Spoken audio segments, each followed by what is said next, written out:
والتعليم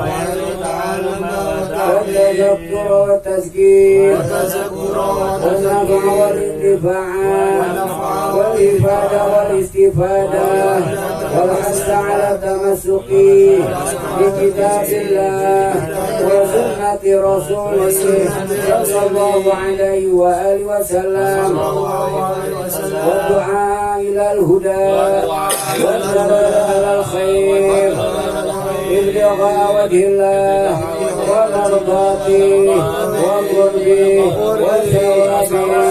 اللهم إني أسألك فهم النبيين وحفظ المرسلين والملائكة المقربين.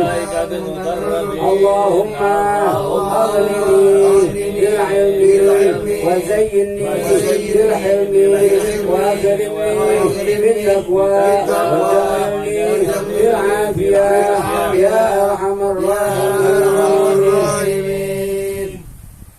Bismillahirrahmanirrahim. Alhamdulillahirabbil alamin wassalatu wassalamu ala asyrofil anbiya'i wal mursalin sayyidina Muhammadin wa ala alihi wa sahbihi ajma'in. Amma ba'du, subhanaka la ilma lana illa ma 'allamtana innaka antal alimul hakim. Rabbi shrah li sadri wa yassir li amri wahlul 'uqdatam min lisani yafqahu qawli. Allahumma inna nas'aluka al-futuh wal munuh wal rusuh wa taubatan nasuh wa salahal jasadi wal ruh bihaqqi sayyidina Muhammadin sallallahu alaihi wa alihi wasallam. Rekan-rekan sekalian yang berbahagia, wabil khusus sahibul bait Bapak Eko Sanjaya, yang terhormat Bapak Hamzah Tamsuri, yang terhormat Bapak Faisal. Kalau ini siapa nih? Herman. Bapak Herman. Dan juga akhina Sukri. Alhamdulillah, puji serta syukur mari senantiasa kita panjatkan kehadirat Allah Subhanahu wa Ta'ala yang tak henti-hentinya memberikan kita berbagai macam nikmatnya, terutama nikmat iman dan Islam, nikmat sehat dan afiat, serta nikmat panjang umur. Sehingga dengan kesemua nikmat tersebut kita masih dapat melaksanakan aktivitas kita, melaksanakan tugas dan kewajiban kita. Dan alhamdulillah pada malam hari ini kita diizinkan untuk hadir dalam rangka mengkaji ilmu yang setiap malam Selasa kita adakan di Majelis CP20. Mudah-mudahan hadirnya kita di tempat ini, hadir yang mendapat ridho dari Allah Subhanahu wa Ta'ala, menjadi sebab turunnya rahmat Allah Subhanahu wa Ta'ala, dan tidaklah kita kembali dari tempat ini melainkan Allah ampuni segala dosa dan kesalahan kita. Amin ya rabbal alamin. Salawat serta salam tak lupa mari kita sampaikan kepada junjungan kita Nabi besar Muhammad sallallahu alaihi wasallam beserta para keluarganya, para sahabatnya, dan kita selaku umat yang mudah-mudahan mendapatkan syafaat beliau di yaumil qiyamah nanti. Amin ya rabbal alamin. Hadirin sekalian yang berbahagia, mari kita lanjutkan kembali ta'lim kita, kajian kita Bidayatul Hidayah. Sebelumnya mari kita baca suratul Fatihah. Kita mohon barokah daripada pembacaan kita Bidayatul Hidayah yang disusun atau dikarang oleh Hujjatul Islam Abu Hamid Muhammad ibn Muhammad Al-Ghazali At-Tusi. Mudah-mudahan mendapatkan keberkahan tersendiri daripada pengarang kitab Bidayatul Hidayah. Bismillahirrahmanirrahim. Al-Fatihah ila hadrati sayyidina wa habibina wa syafi'ina wa barakatina sahibu kitab Bidayatul Hidayah Hujjatul Islam Abu Hamid Muhammad ibn Muhammad Al-Ghazali At-Tusi, annallaha yaghfiru lahum wa yarhamuhum wa yu'li darajatihim fil jannah wa yanfa'una bi asrarihim wa anwarihim wa 'ulumihim wa nafatihim wa barakatihim fid dini wa dunya wal akhirah. Al-Fatihah. A'udzu billahi minasy syaithanir rajim. Bismillahirrahmanirrahim. Alhamdulillahi rabbil alamin arrahmanir rahim maliki yaumiddin. Iyyaka na'budu wa iyyaka nasta'in ihdinas siratal mustaqim siratal ladzina an'amta 'alaihim ghairil maghdubi 'alaihim waladdallin. Amin. Kita dari awal lagi. Siapa yang mau baca? Ya, dari bismillah. Herman mau baca. Dari Muqaddimah. Ya itu.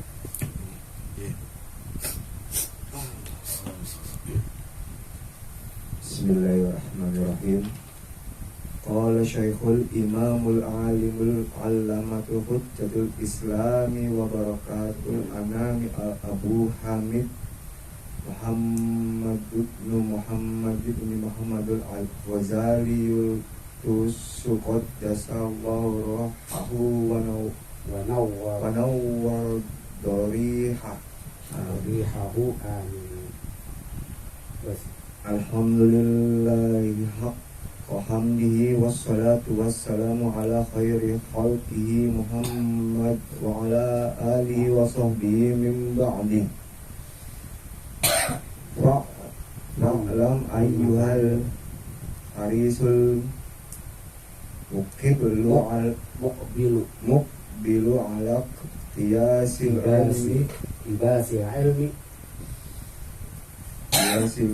ilmil mudhiru min nafsihi sidqar rahbati wa farqat ta'attusi ilaihi innaka in kunta taqsidu bil ilmi munafasat wal mubaha kawat taqad tuma alal aqrani wastimalata wujuhin nasi ilaika wajam'a khutamil dunya fa anta sa'in fi hadminika wa ihlaki nafsika wa bai'i akhiratika di dunyaka. Wallahu a'lamu bishawab. Bismillahirrahmanirrahim.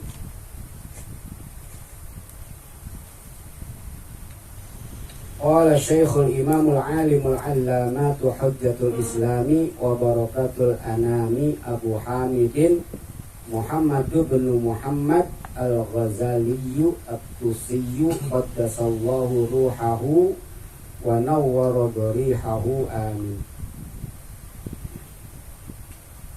Kita mulai membaca kitab dengan mengucap Bismillahirrahmanirrahim. Begitu juga pengarang kitab ini memulai kitabnya dengan Bismillahirrahmanirrahim. Ini littibair Rasul ya, karena ada hadis Nabi, kullu amrin zibalin la yubda'u bi Bismillahirrahmanirrahim fa huwa abtar, atau kama qala Nabi sallallahu alaihi wasallam. Kullu amrin, barang siapa kullu amrin, setiap perkara, setiap urusan, zibalin, yang perkara itu baik, la yubda'u, tidak didahului, Bismillahirrahmanirrahim, dengan mengucap Bismillahirrahmanirrahim bahwa abdai, maka akan berkurang keberkahannya. Jadi kita disunahkan untuk membaca Bismillah dalam setiap pekerjaan yang baik, dan semuanya sudah diajarkan oleh baginda Rasulullah SAW. Dengan kita mau makan, mengucap Bismillah, mau berwudu, baca Bismillah, memakai sendal, memakai baju, semua perkara-perkara yang mubah juga kita disunahkan untuk membaca Bismillah. Dijelaskan di dalam kitab Maraqil Ubudiyah ya, penjelasan dari kitab Bidayah, ini kitabnya yang dikarang oleh Syekh Nawawi Al-Bantani. Syekh Nawawi Al-Bantani ini kelahiran desa Tanara ya, kampung Tanara di Banten. Ini bukan Imam Nawawi, beda ya Imam Nawawi dengan Syekh Nawawi. Kalau Syekh Nawawi ini yang dari Banten, ini yang mengarang kitab Maraqil Ubudiyah. Kalau Imam Nawawi itu dari kampung Nawa di Timur Tengah ya. Itu yang mengarang kitab Riyadhus Shalihin. Jangan salah jadinya ya. Dikatakan di dalam kitab Maraqil Ubudiyah, Bismillahirrahmanirrahim ini ada 19 huruf. Ada 4 pertama itu ada 4 kalimat ya. Jadi Bismi Allah Ar-Rahman Ar-Rahim. itu mempunyai isyarah. Di sini disebutkan kalimatul basmalati arbaun. Kalimat basmalah ada 4 kata. Faqiha isyaratun ila i'anatillahi ta'ala ibadahul muslimin ala syaitan. Ini mengandung isyarat bahwasanya Allah memberikan pertolongan kepada hambanya yang muslim atas godaan syaitan. Karena dikatakan di dalam firman Allah Subhanahu wa taala di dalam Al-Qur'an, la'atiyannahum min baini aydihim wa min khalfihim wa an aymanihim wa an syama'ilihim. Sesungguhnya syaitan itu mendatangi manusia ya, untuk digoda dari aidihim, depan, wa min khalfihim, dari belakang, wa an aymanihim, dari sebelah kanan, wa an sama'ilihim, dari sebelah kiri. Jadi ada 4 arah nih setan menggoda manusia. Makanya Allah ciptakan bismillahirrahmanirrahim dengan 4 kalimat. Itu isyaratnya untuk melindungi atau menolong manusia dari godaan setan.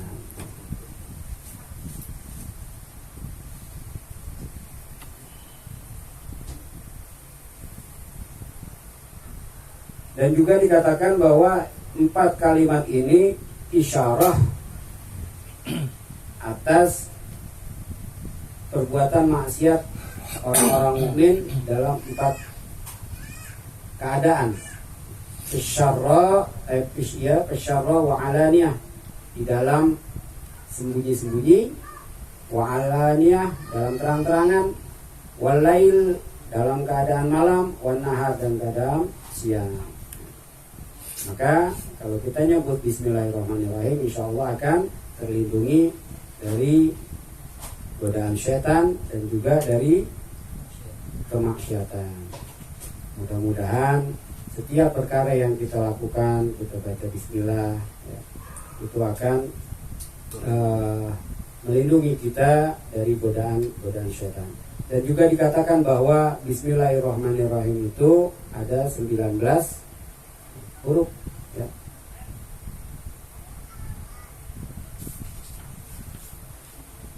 Itu di dalam salah satu hadis dikatakan bahwa dari 19 huruf itu bermakna kita akan terlindung dari malaikat Zabaniyah.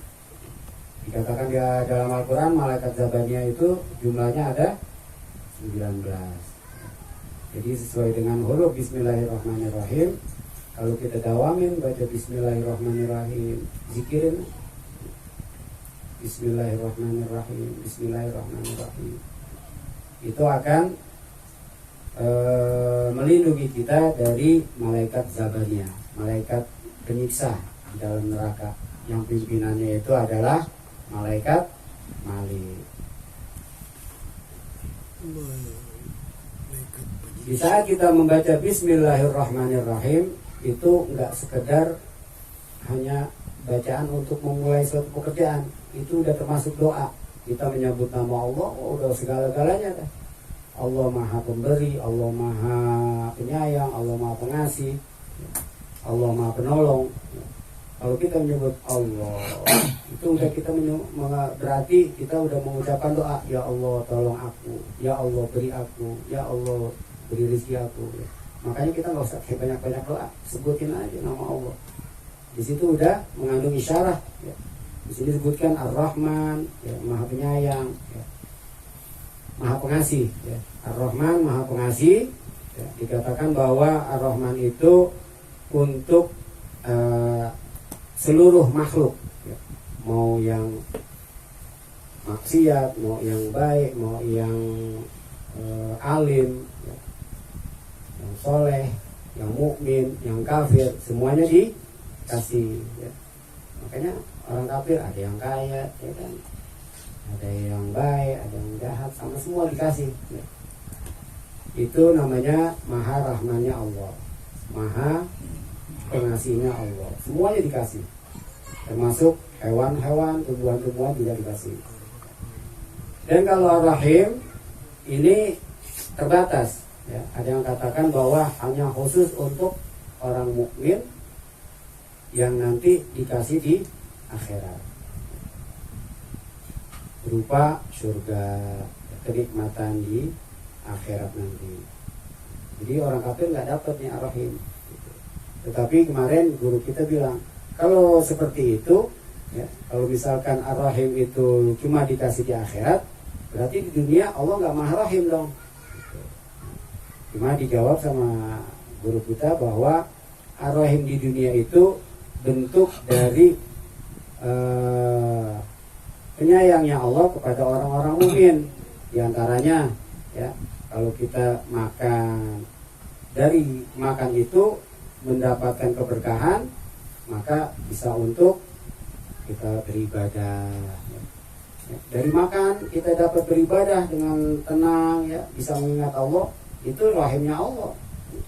Dikasih kita untuk bisa mengingat Allah, bisa beribadah kepada Allah, bisa taat kepada Allah. Tuh, ya. Berarti ada juga rahimnya di dunia. Gitu. Nggak mungkin kalau nggak ada, ya kan?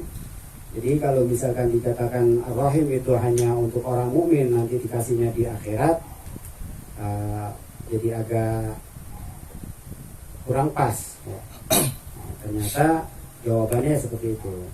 Ada keberkahan tersendiri di saat kita mendapatkan rezeki dari Allah di dunia ini. Kita dapat pekerjaan, di mana pekerjaan itu membawa kita untuk semakin ingat kepada Allah. Nah, itu juga rahimnya Allah, ya. Jadi bukan rahman. Kalau rahmannya dikasih kerjaan, semuanya kan dikasih pekerjaan, ya. Tetapi kalau rahim ya terbatas, nggak semua orang bisa beribadah karena pekerjaannya, ya kan? Dengan pekerjaan kita bisa lebih khusyuk dalam beribadah, itu masya Allah, ya. Itu lagi-lagi kita harus bersyukur atas rahimnya Allah. Lanjut. Qala Syekhul Imamul Alimu Al-Allamatu Hujjatul Islam. Qala, ya, telah berkata. Kalau di bahasa Arab, qala ini termasuk namanya fi'il. Fi'ilnya fi'il madi. Fi'il itu kata kerja, madi itu lampau. Jadi kata kerja lampau yang sudah dikerjakan. Maka ngartiinnya qala telah berkata. Kalau sedang berkata, yaqulu, continuous tense, ya. Kalau ini past tense. Qala syekhu, ya, telah berkata asy-syekh, seorang syekh atau tuan guru. Jadi asy-syekh ini secara bahasa adalah orang yang telah mencapai usia 40 tahun ke atas. Jadi boleh dipanggil saya. Siapa yang udah 40? Mas Eko. Mas Eko panjenengan. Panjenengan. Jadi kalau ada orang yang udah di atas 40, boleh itu dipanggil syekh. Atau ada anak muda, ya, tetapi ilmunya kayak orang tua, udah banyak ilmunya, boleh juga dipanggil syekh. Ya. Al-imamu, ya, seorang imam.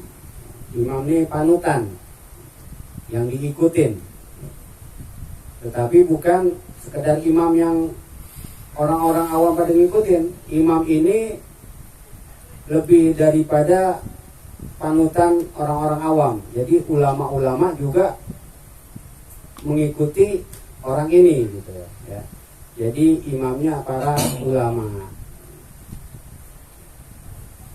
Asy-Syekh yang tadi saya sebutkan, An-Nawawi itu Asy-Syekh Nawawi, nah itu gelarnya Syekh.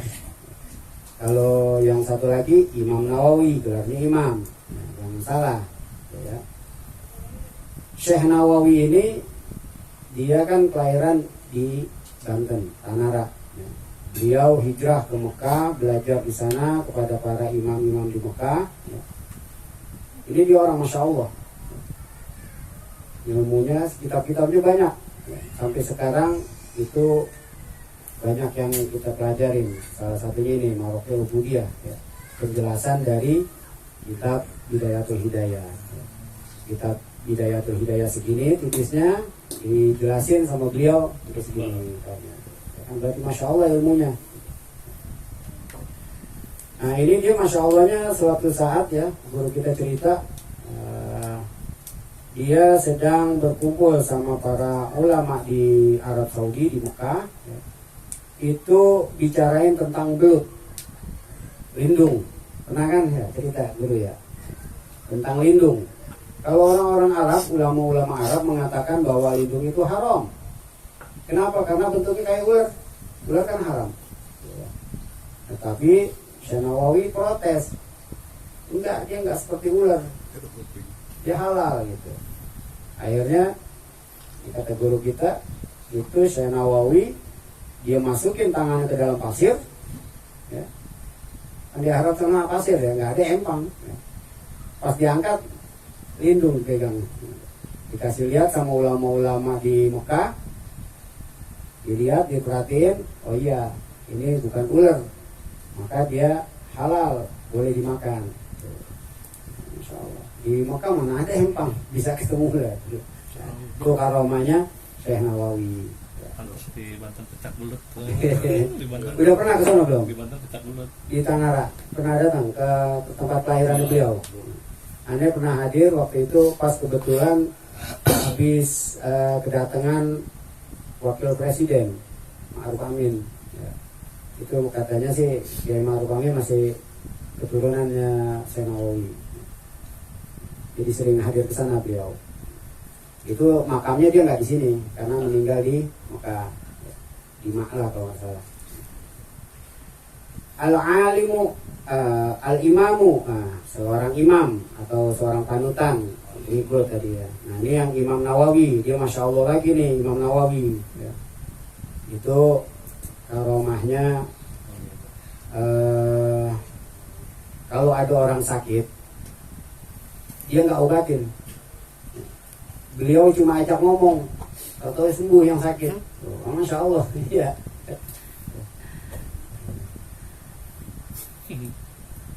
Gimana tuh? Ya kan enak kita diajak ngomong atau sembuh. Ya kan? Al-alimu al-allamatu. Ya. Al-alim, orang yang alim. Ini jangan salah pengertian ya, al-alim. Jangan kita kayak orang-orang kita ya kan kalau nyebut alim, orang sering ke masjid, orang pakai kokohan, orang pakai peci, dibilang lu alim banget. Salah, kalau itu bukan alim, soleh. Kalau alimnya orang yang berilmu.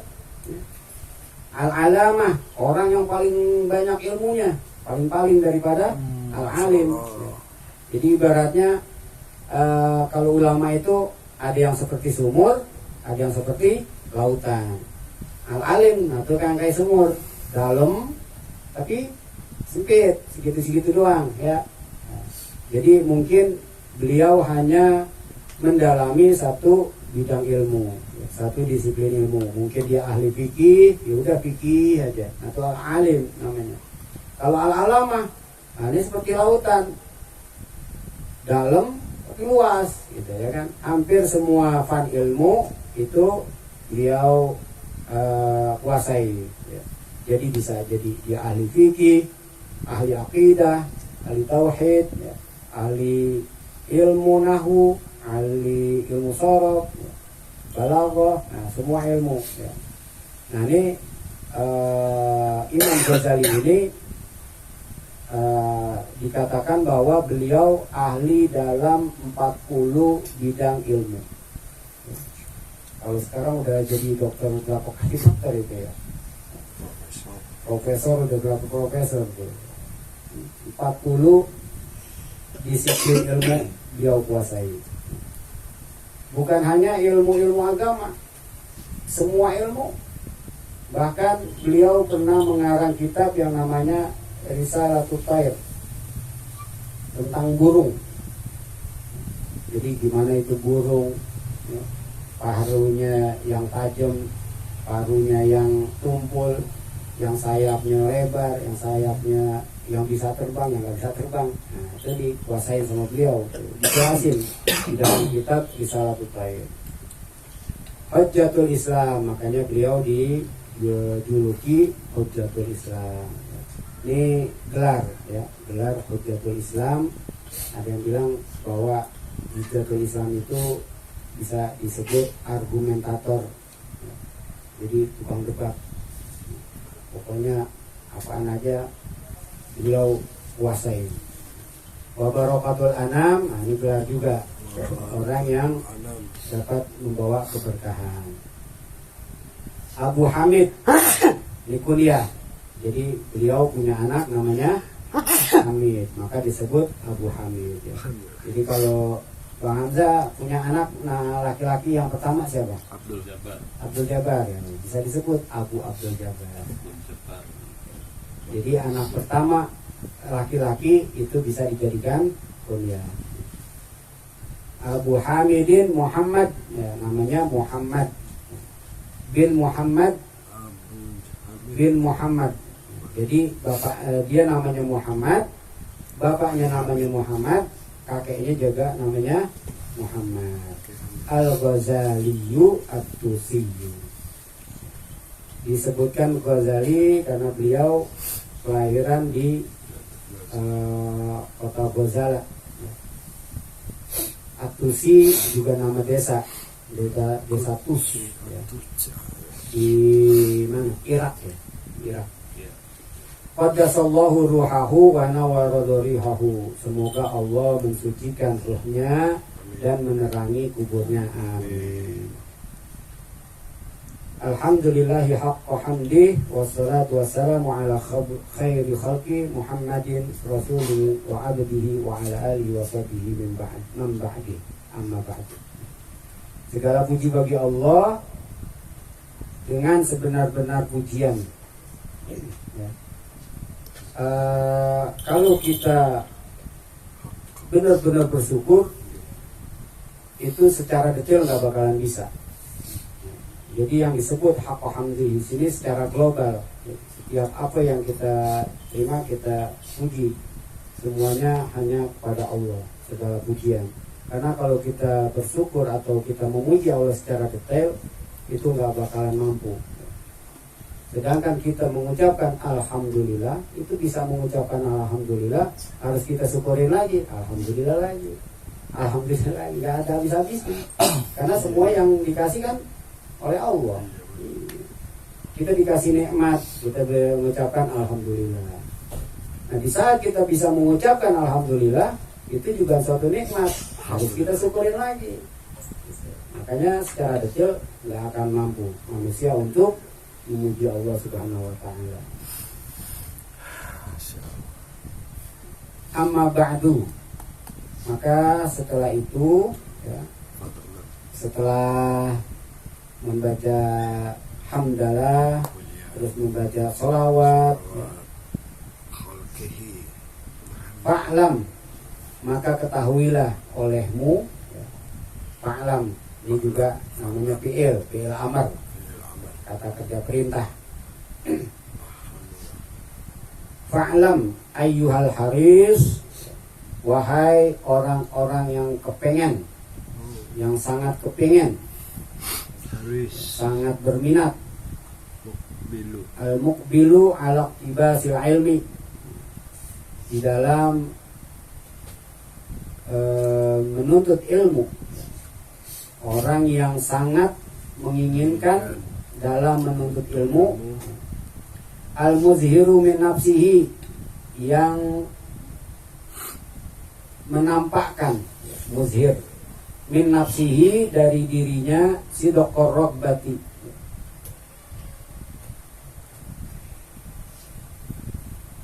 benar-benar ya, jadi menampakkan benar-benar dirinya mau menuntut ilmu, kelihatan gitu, pokoknya kemana aja ngaji ya kan, kelihatan tuh namanya tuh ya. Dia menampakkan dirinya untuk benar-benar menuntut ilmu, wa farta ta'atusi, dan sangat menampakkan rasa dahaganya akan ilmu, dan menampakkan rasa dahaganya terhadap ilmu. innaka, maka sesungguhnya engkau, in kunta taksidu bi talabil ilmi, jika niat engkau, maksud engkau dalam menuntut ilmu.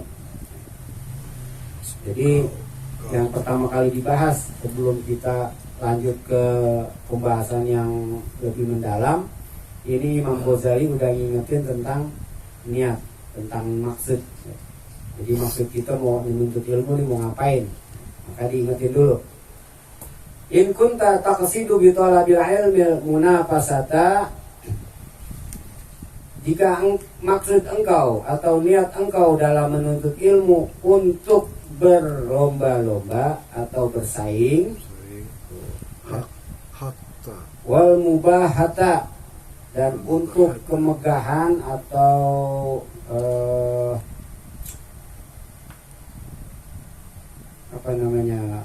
mubahah, ya kemegahan, untuk bangga-bangga gitu ya, banggaan.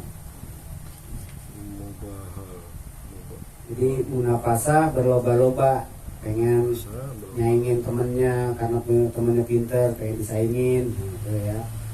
Atau untuk berbangga-banggaan dalam menuntut ilmu. Nanti kalau udah punya ilmu, dia pengen tunjukin nih, gua S2, S3,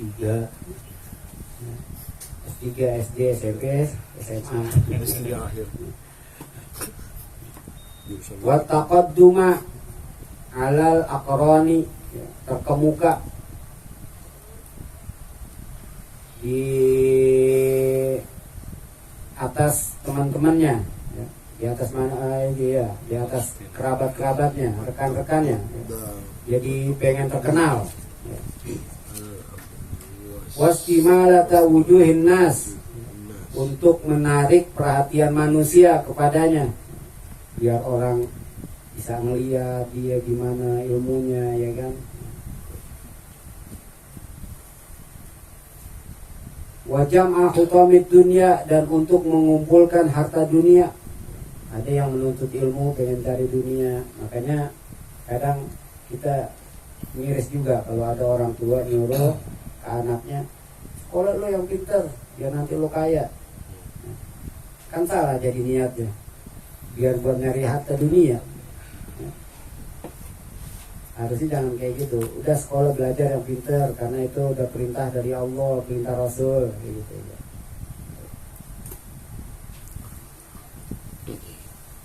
Fa anta sa'in fi hadmi dinika wa ihlaki nafsika. Nah, kalau kita niatnya seperti itu di dalam menuntut ilmu, ya, yang tadi itu apa gitu, berlomba-lomba atau bersaing, wal mubahah,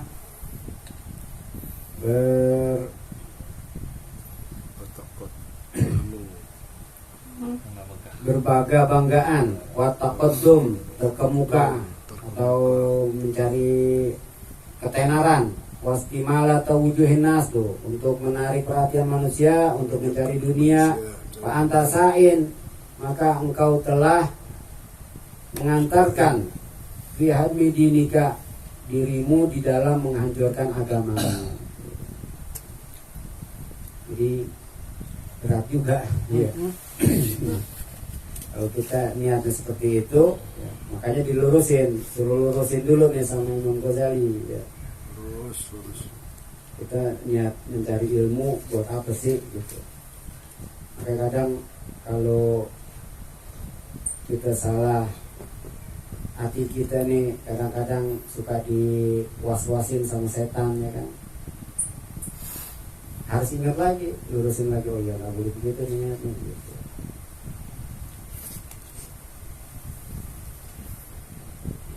Wa ihlaki nafsika, dan membinasakan dirimu. Jadi seakan-akan kita membinasakan diri kita sendiri kalau kita berniat menuntut ilmu seperti niat yang tadi itu. Wa bai'a akhiratika bidunyaka, dan menjual akhiratmu dengan dunianya. Jadi kita nggak bakalan dapat akhirat, itu dunia. Kalau kita cari dunia, ya dapatnya dunia. Kita udah jual tuh akhirat kita dengan dunia kita.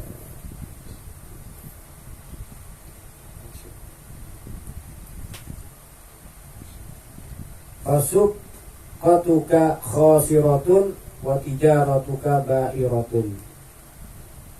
Maka sesungguhnya jual belimu adalah khasirah, rugi.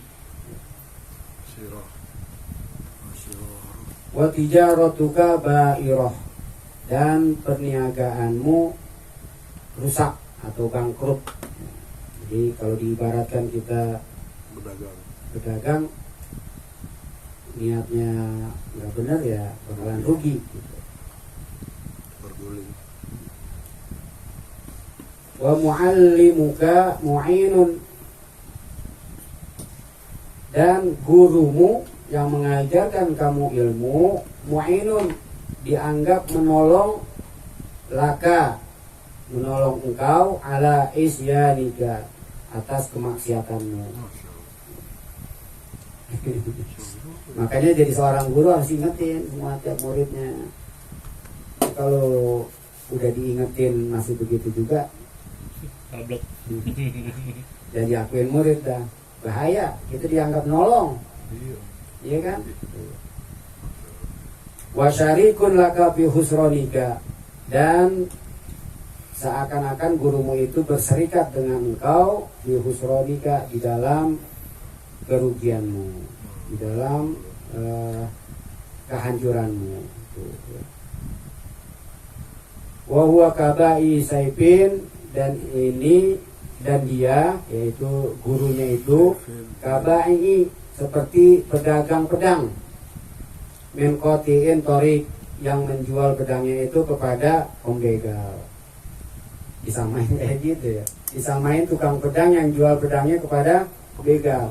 Udah tahu dia begal, dijual tuh pedang ke begal, itu dosa haram. Kecuali kita nggak tahu tuh begal, ya.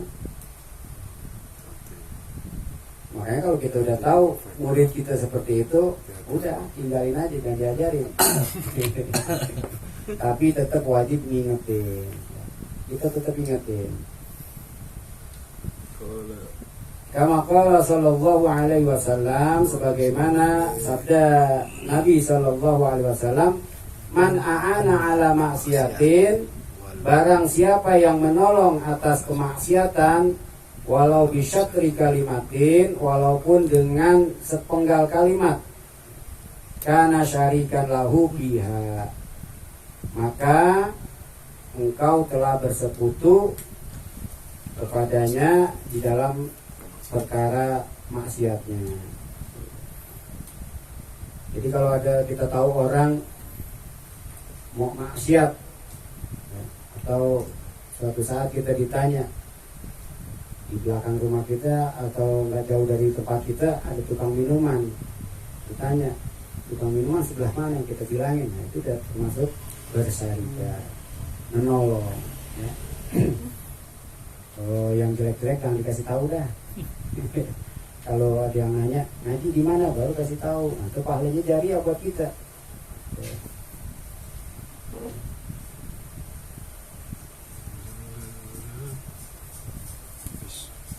Gitu ya Bang Angga ya.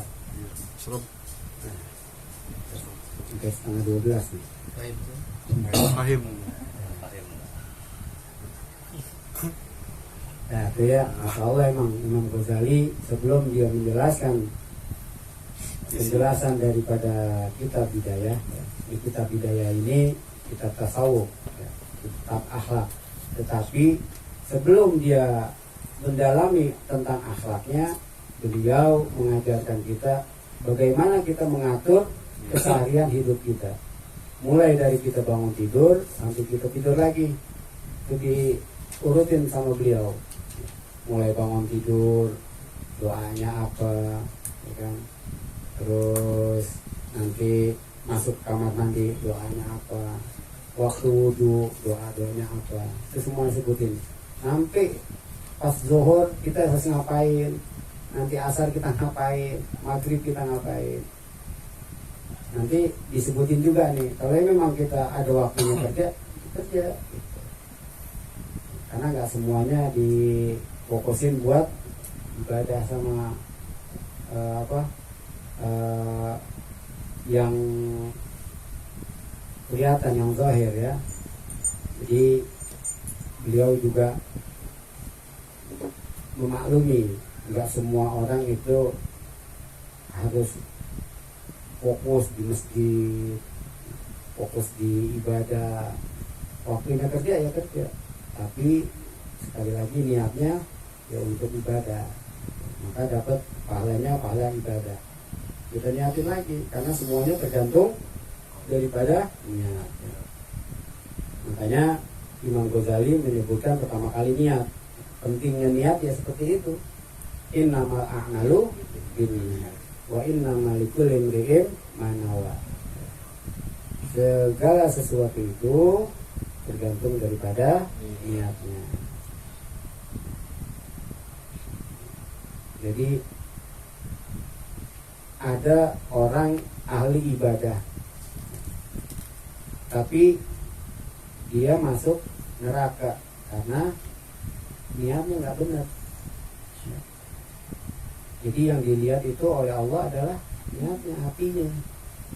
Sekarang kita melihat orang sering ke masjid, haji, tapi kita nggak tahu hatinya. Ya kan? Mungkin karena ria. Kemarin yang disebutin ria itu ada ria kopi, itu yang berat. Ya kan? Kita udah ibadah di rumah gitu kan, seakan-akan kita pengen nggak dilihat orang gitu, nggak pengen ria, tapi kenyataannya di hati ya, gue biar orang anggap nggak ria nih, gue ibadah di rumah, itu udah ria juga namanya. Facebookan. Jadi ada kisah seorang alim udah selama 20 tahun dia sholat jamaah paling depan, ya kan? Sebutin paling depan terus tiap kali sholat jamaah hampir 20 tahun. Suatu hari dia ketinggalan, telat. Dapat saf paling belakang. Artinya gimana? Malu-malu, ya kan? Apa orang kemarin gue paling depan, sekarang paling belakang. Nah itu akhirnya dia sadar, berarti selama ini dia ada di saf paling depan itu karena ingin dilihat orang. Itu taunya udah 20 tahun pas dia ketelat. Kalau dia nggak telat terus, akhirnya Masya Allah dia kodok kesalahan bersama 20 tahun. Kita udah belum bisa kayak gitu. Berat. Tapi kita harus tetap berusaha. Yang penting kita jangan jauh dari majelis, jangan jauh dari guru, jangan jauh dari Allah Subhanahu Wa Taala. Karena yang namanya kita hadir di majelis, ya paling enggak buat ngecas, ya kan?